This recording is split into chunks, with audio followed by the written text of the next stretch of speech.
Hi, I'm Christina Trauthwein, VP of Content and Partnerships at Hotel Business. And I have the privilege of being here with Fred Cerrone, and he's the founder and chairman of Hotel Equities. Welcome. Thank you. So, I know they call you Coach, and I would like to know why. Sure. Actually, Brad, our president and CEO, nicknamed me that about 5 years ago, and it stuck. And he asked me if it was okay if people continue to call me Coach, and I said, yeah, I've been called worse, for sure. And it's kind of a term of endearment. I was a Little League coach and really involved in baseball, and I look at what I do in coaching our teams, our leadership, Right. et cetera. So, yeah, I'm happy to be called Coach. You were the recipient for this year's Hunter Conference Award for Excellence and Inspiration. What does this great honor mean to you? First of all, I have to say it's very humbling. I'm very honored to be the recipient of that. I don't take it lightly. I think any award of this magnitude is, in my opinion, a team award. It's certainly not I don't consider it a personal award. And so I have a lot of people to thank for that, Brad included, my family, of course. I'm a person of faith, so I thank God for giving me the gifts and talents that fit with the hospitality business. So I think that, yeah, it's appropriate. So I want to jump back in time a little bit. You were one of Marriott's original franchisees, and you had the opportunity to meet Mr. Marriott. So we talked about you being a coach to your team.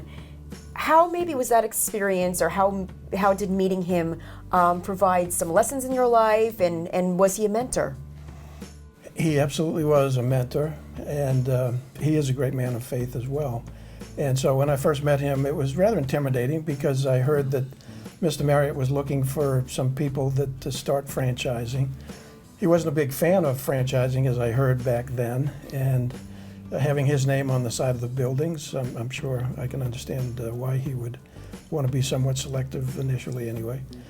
And so we did get to know each other. He visited a few of our hotels, and we spoke. He was very kind, and a couple of things that stuck out was he taught me that you can't be all things in business to all people.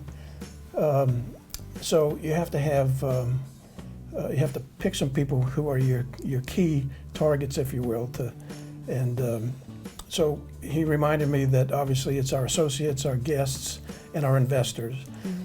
So that's kind of been the foundation. We call that the three-legged stool. So when I teach, when I coach, I try and remind them when they're making a decision to make it in consideration of the three-legged stool and keeping our key stakeholders, our three key stakeholders in mind.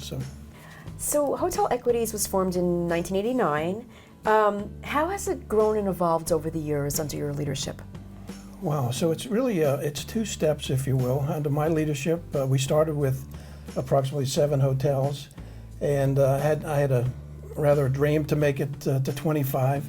When I became a franchise partner with Marriott, I met a gentleman who had 100 hotels, and that kind of, it made me think, gosh, could we one day be that big? And so I kind of set that as a long-term goal.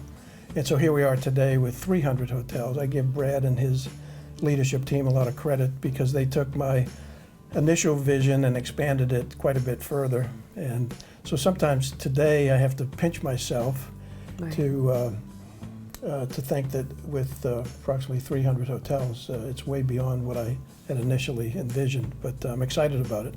Yeah, that is exciting. Describe the culture at Hotel Equities, and how do you nurture that as the founder and chairman and keep it alive and thriving? And then how does your executive team also kind of bring that down to the next level? Sure. Well, culture is kind of a buzzword today. Yes. We've been talking about culture. We were intentional about our cultures back in 1989. I think all companies have a culture, whether they realize it or not. And I'd boil that down to the common denominator of a healthy culture or an unhealthy culture. So our goal is to have a healthy culture. And if you would ask me what keeps me up at night, it's to continue to grow and to continue to have a healthy culture. But it starts with the premise, in my opinion, of caring about people, showing them that you care about them. There's an old saying, people don't care how much you know until they know how much you care.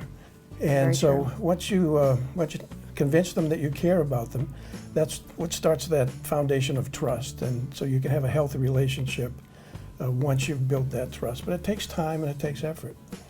And so a lot of people call me and say, hey, tell me about your culture and what do I do to get there? And I say, well, first of all, you have to be serious about it because it doesn't happen overnight. Right. It takes a lot of time and effort.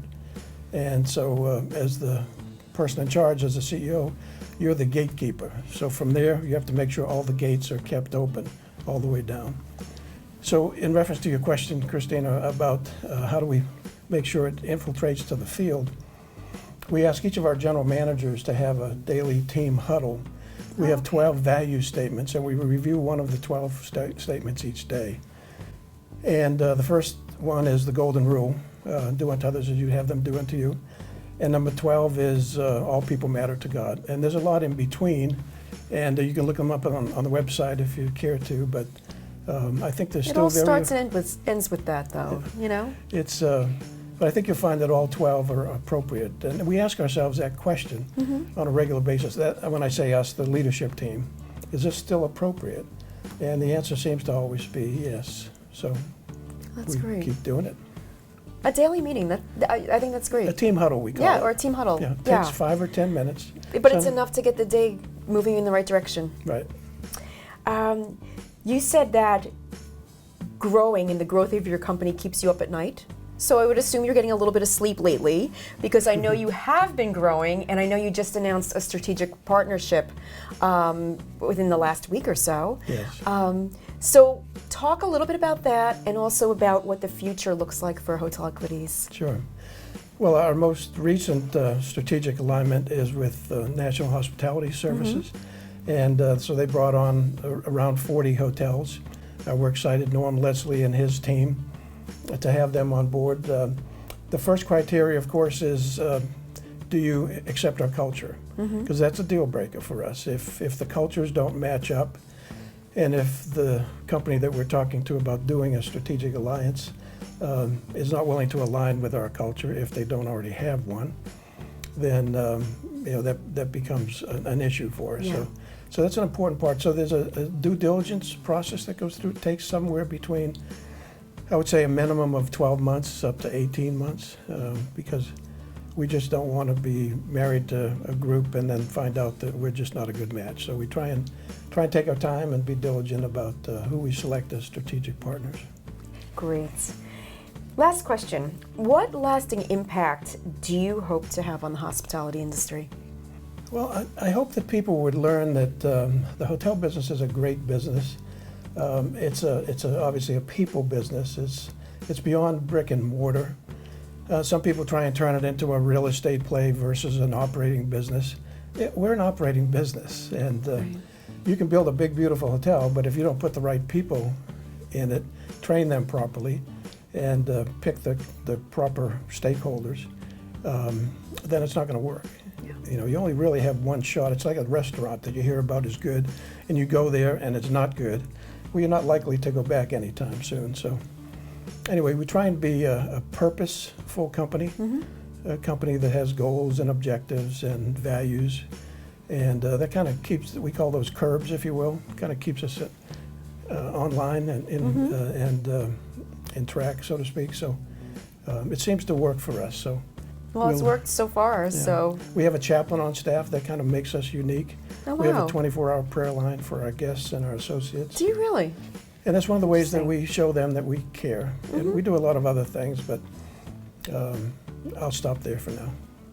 I love it. Well, it's been an honor and a privilege to talk to you. So thank you for your time. Absolutely. Thank you, Thanks. Christina.